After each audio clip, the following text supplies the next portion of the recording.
ये कहानी लियारी के उस डॉन की है जो कुछ के लिए शैतान था तो कुछ के लिए मसीहा और दुनिया के लिए बस एक नाम, रहमान डकैत। जो वादा किया गया उसे भूलने की गुस्ताखी मत करना। वही रहमान डकैत जिसने अपनी माँ को मारकर पंखे में लटका दिया था, सिर्फ इस शक के लिए कि उसकी माँ किसी दूसरे गैंग के बंदे के साथ मिली हुई है। अभी रहमान केवल 13 साल की उम्र का ही हुआ था कि उसने एक छोटे से झगड़े में अपने पड़ोसी को चाकू से मार डाला था और इसी उम्र के आसपास उसने अपनी माँ को भी निपटा दिया था। रहमान डकैत की दी हुई मौत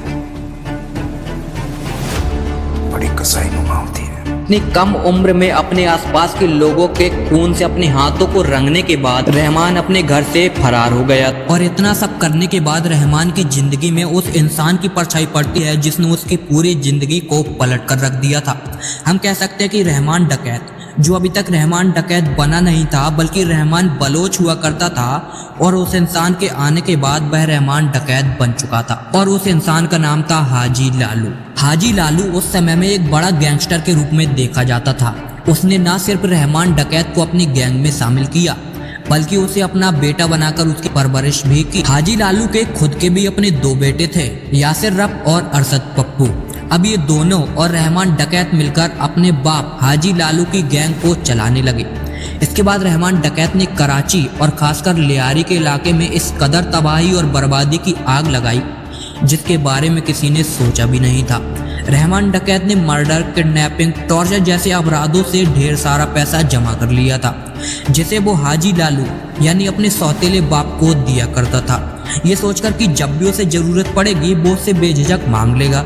लेकिन धीरे धीरे ये रकम 1 करोड़ के पास पहुंच गई। अब स्टोरी को तारक मेहता के मेकर आशीष कुमार मोदी की तरह लंबा और बोरिंग बनाए बिना सीधे क्लाइमैक्स पे चलते हैं। एक दिन अचानक रहमान डकैत अपने बाप हाजी लालू से जमा किए हुए वो 1 करोड़ की रकम मांगता है। पैसे देने के बजाय हाजी लालू ने रहमान डकैत को धोखे से पुलिस को सौंप दिया। जो रहमान डकैत अपनी चालाकी और पावर की वजह से कभी पुलिस की हत्थे नहीं चढ़ा था, वही रहमान डकैत अब जेल जा चुका था और साथ ही हाजी लालू, अरशद पप्पू और यासिर रफ का जानी दुश्मन बन चुका था। कुछ दिनों बाद रहमान डकैत जेल से भाग निकला और हाजी लालू और अरशद पप्पू से बदला लेने के लिए उसने खुद की एक गैंग बना ली। रहमान डकैत की बदले की आग का पहला शिकार हुआ अरशद पप्पू की बीबी का सगा मामू, जो किसी जनाजे से वापस आ रहा था। रहमान डकैत ने उसका कत्ल करने के तुरंत बाद अरशद पप्पू और हाजी लालू को मैसेज भिजवाया कि मेरे बदले की शुरुआत हो चुकी है।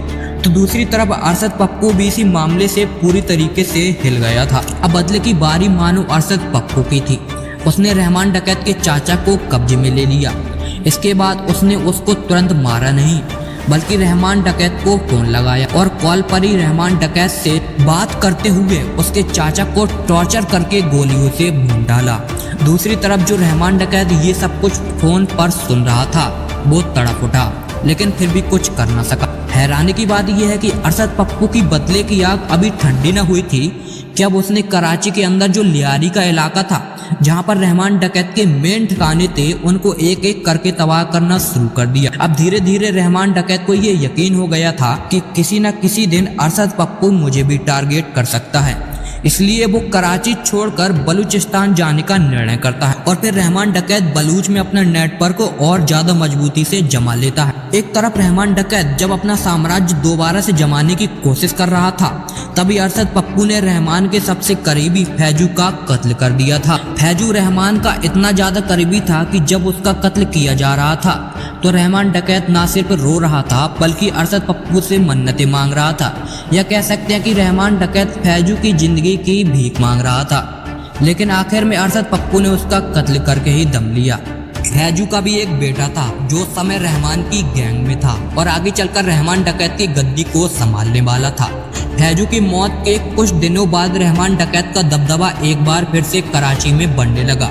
अब इस बार तो उसे एक पॉलिटिशियन पार्टी भी सपोर्ट कर रही थी और उस पार्टी का नाम था पीपल पार्टी।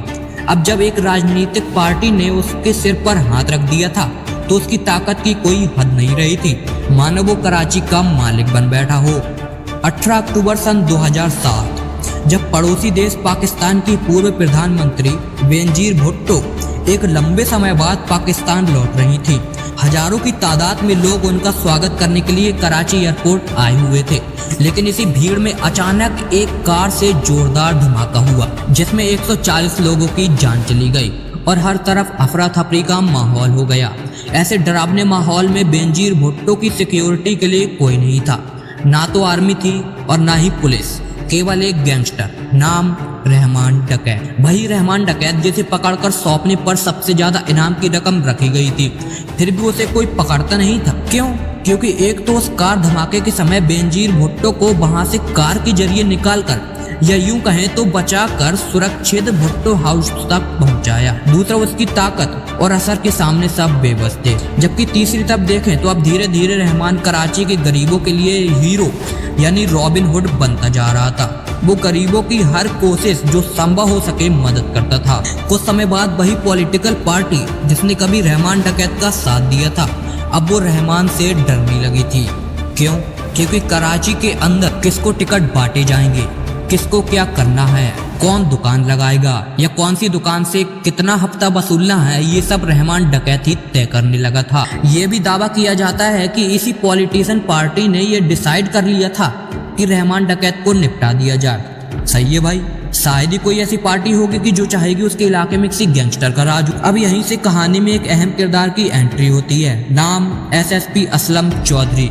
धुरंधर मूवी में एसएसपी असलम चौधरी का रोल अदा करने वाले संजय दत्त एक मुठभेड़ में रहमान डकैत का एनकाउंटर कर देते हैं, जिसमें रहमान डकैत मारा जाता है। अब इसके बाद रहमान डकैत की गद्दी उजैर बलोच संभालता है। फिलहाल रहमान डकैत की कहानी यहीं पर खत्म होती है। अगर तुमने इस वीडियो से कुछ नई जानकारी ली हो तो लाइक वाला बटन दबा देना और ऐसे इंटरेस्टिंग वीडियो के लिए चैनल को सब्सक्राइब भी कर लेना।